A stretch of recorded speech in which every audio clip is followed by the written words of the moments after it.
This is an example video made with Adobe Spark for computational neuroscience in spring of 2020. Over spring break, you are to be reading the book that you selected for your midterm project. As assigned, you are to have a choice of media as well as audience. And then spring break was extended for a week and the quarantine began. As the class continues online, the course blog will remain the focus of our organization. We will be using Flipgrid, Zoom, Perusal, and Adobe Spark. Due to the quarantine, I've decided to simplify the midterm project. The deliverable will be a short-form video, for example, as made with Adobe Spark, and the audience will be the computational neuroscience students and professor. Here's an example.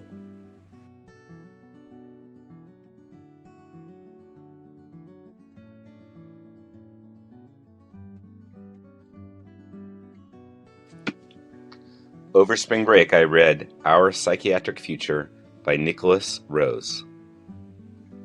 I chose this book because last year I enjoyed Neuro, the New Brain Sciences and Management of the Mind. Both of these books are written from a critical neuroscience perspective. The critical neuroscience perspective isn't anti-science, but it does ask why contemporary neuroscience has gained so much traction in our culture. Neurobiological conceptions of personhood are influencing everything from child rearing to criminal justice, and are transforming the ways we know ourselves as human beings. The critical neuroscience perspective asks whether the perceived normative significance of neuroscience is always justified. To give you a sense of where this movement is coming from, consider this quote from Nobel Prize winner Roger Sperry. Ideologies, philosophies, religious doctrines, world models, value systems, and the like will stand or fall depending on the kinds of answers that brain research eventually reveals. It all comes together in the brain. This doesn't sound like science to me.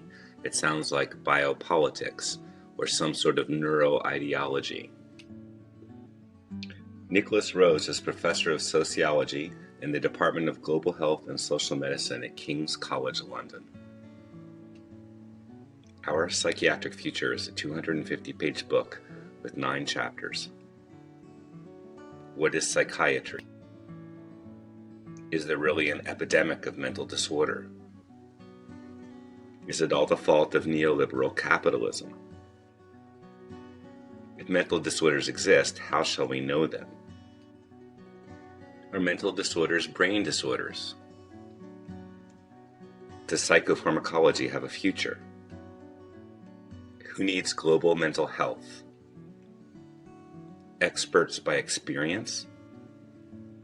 Is another psychiatry possible? It was the interior of the book that I found the most interesting. Chapter 2 begins by remarking that claims about the large number of adults and children suffering from mental disorder are very familiar. For example, consider this quote from the World Health Report of 2001. Today, some 450 million people suffer from a mental or behavioral disorder, yet only a small minority of them receive even the most basic treatment. Already, mental disorders represent 4 of the 10 leading causes of disability worldwide. This growing burden amounts to a huge cost in terms of human misery, disability, and economic loss. NIKOLAS ROSE's answer to this question of whether there really is an epidemic of mental health disorders is a decided no. He wants us to remember that these figures about global mental health are experts' estimates of undiagnosed mental disorder.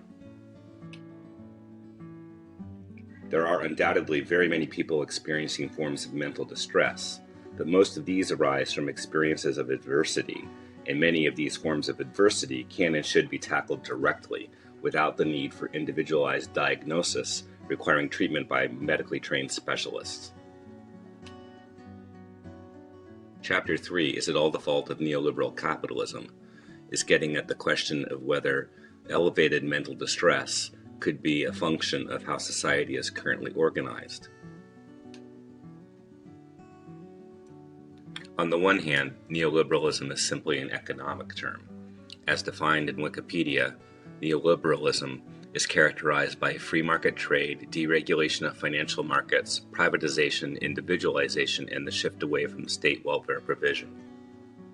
Neoliberalism is currently the dominant ideology of many governments in developing countries and of the World Bank, the World Trade Organization, and the World Health Organization. This ideology postulates that the reduction of state interventions in economic and social activities and the deregulation of labor and financial markets have liberated the enormous potential of capitalism to create an unprecedented era of social well-being in the world's population.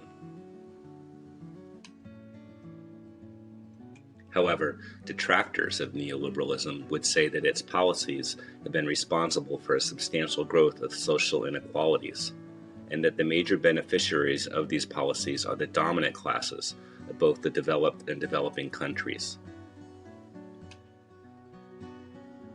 Some have argued that neoliberalism is creating loneliness and other factors that are wrenching society apart, and that the epidemic of mental illness is crushing the minds and bodies of millions. Others have pointed out that mindfulness-based stress reduction has become a capitalist spirituality. I myself am a meditator, and mindfulness-based practices have been extremely useful to me. But it is interesting to note that mindfulness-based stress reduction is an effort of an individual to improve their own capacity for resilience to stress, as opposed to an individual or group effort to alleviate the causes of that stress. NIKOLAS ROSE suggests that we should be cautious about sweeping generalizations about the reasons for the rise in mental distress, but individualization, marketization, and excessive competition for economic success could be playing a role. As for the more general point concerning the social determinants of mental ill health, both in the recent life of individuals and in their past, well, these are well-founded in evidence and can't be denied. We are beginning to understand the mechanisms through which such adversity acts, notably via stress pathways and other pathways leading to epigenetic changes that affect neurogenesis and neuroplasticity. Chapter 4 asks the question, if mental disorders exist, how shall we know them? And Chapter 5 asks, are mental disorders brain disorders? NIKOLAS ROSE argues that current diagnostic approaches within psychiatry are misguided. This is not merely because of diagnostic expansionism, which is transforming many of the ordinary vicissitudes of life, such as sadness, shyness, childhood irritability, and so forth, into psychiatric categories, but also because of the belief that the ultimate truth of such disorders is to be found in the brain, and hence it must be toward the brain that such diagnoses should be targeted. NIKOLAS ROSE argues that we should replace diagnosis with formulation. Diagnosis allocates individuals to particular categories on the basis of either their symptoms or their biomarkers or brain signatures. Formulation is an account that seeks to make sense of a person's current difficulties in terms of aspects of their current situation, for example, their relationships, their experiences at work or in unemployment, their housing and financial situation, and indeed their own ways of making sense of their situation and accounting for their mental distress. Chapter 6, Does Pharmacology Have a Future?, was one of the most interesting to me. Rose notes that while the rates of prescription of psychiatric drugs seem to be rising worldwide, evidence shows increasing doubts about the efficacy of these drugs, and the founding hypotheses as to their modes of action are certainly now discredited, and the large pharmaceutical companies are currently withdrawing from psychiatric drug development as they've had little success in bringing new and more effective drugs to market.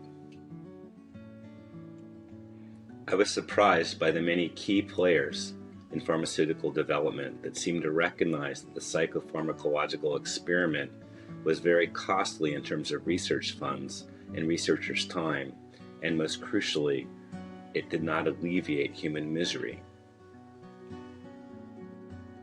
Thomas Insel, former director of the National Institute of Mental Health, who insisted for so long on the potential benefits to patients of the vastly expansive program of neurobiological research that he funded, said,